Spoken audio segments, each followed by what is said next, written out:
Today, we are looking at one of the most abominably stupid stories I have had to cover on this channel. There's an idea that's hitting the mainstream of the Republican Party that the amount of people who have died from coronavirus or COVID-19 is 9,000. Not 190,000, 9,000. Now you might be asking, how is this possible? And I'll explain why people think it is. In this video, I will try to explain piece by piece what the idea is and why it is one of the most dumbfounding Republican theories I've seen in the past few months. And then I'm going to explain why it's wrong. To start, we have to look at how Republicans even reached the conclusion in the first place, because it's a pretty crazy idea.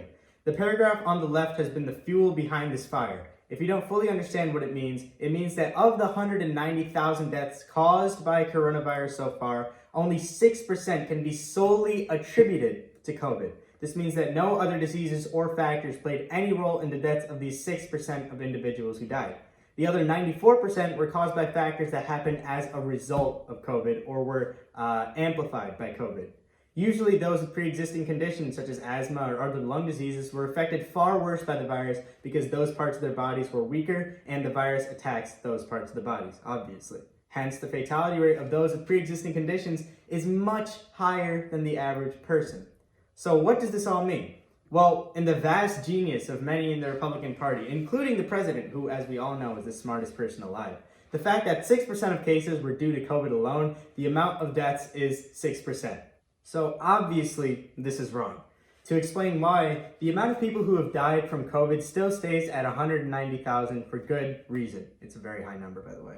The reason is that someone who got COVID that then died because of other symptoms may never have died had they not gotten COVID. In other words, the only reason these people died was because they got COVID. They didn't die directly because of COVID itself, but COVID caused them to get another illness, and that other illness killed them. I saw a good explanation of this online, and I want to paraphrase it for those watching. When you look at death certificates, the causes of death are always listed. Usually, there are more than one cause listed, and everybody knows that you can really only die from one thing. So even though the person usually only died because of one sickness specifically, the person may have gotten that sickness as a result of another disease or another factor. To elaborate further, imagine you have hemophilia, which means your blood can't clot, and you get shot. Now, when you get shot, if you start to bleed out, that means that your blood can't clot, so you're just going to keep on bleeding. Now, when you get shot, you start to bleed out. If you didn't have hemophilia, your blood would clot to stop the blood loss. However, because your blood can't clot, you die because you bleed out.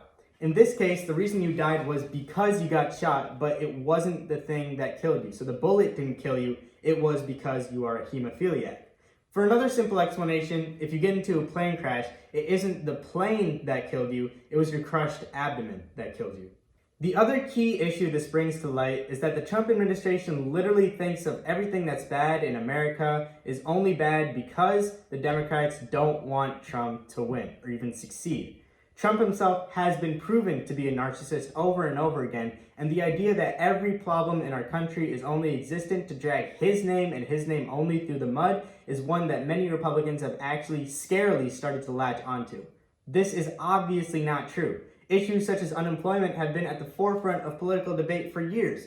For Trump to even consider that the only reason people talk and debate about this stuff is so that they can bring him down is almost as conceited as saying the only reason people talk about politics is so that people that don't agree with him can insult him. Obviously, that's not true. Overall, I think that the perspective many Republicans are taking is a pathway to ignorance and is the last thing we need in America today. To stifle conversation is a bad move by either party, especially in the times that we're in right now. So let's all take a moment to step back and start thinking for ourselves, at least a little bit. The last points I want to make is that the spreading of this information is also extremely disrespectful. There are tens of millions of people who have been affected by this virus, and the idea that the suffering many of these people face simply doesn't exist is plainly terrible. To actively try and undermine the experiences of many of the American people that have faced is not a good look for any administration, let alone the Republican parties in this day and age. The craziest part of this whole story about Republicans thinking that the numbers of COVID are false is that people are eating it up. I recently fought in the trenches of a Fox News comment section on a YouTube video, and the amount of people who responded to my comment with this misguided information with the smugness of being right was mind-boggling. I don't like to think that everyone can be easily brainwashed, because all one has to do to not be brainwashed is to encourage themselves to think independently.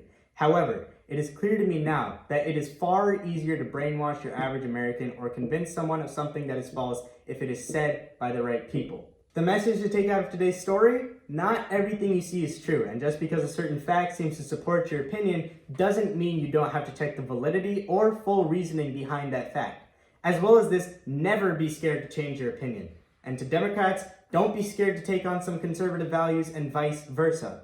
There's no shame in changing your political views. It shows evolution of character. However, there is shame in sticking to a belief beyond basic reasoning, almost like it is religion and not actual idea or philosophy. Regardless, thank you guys so much for watching today, and have a great night.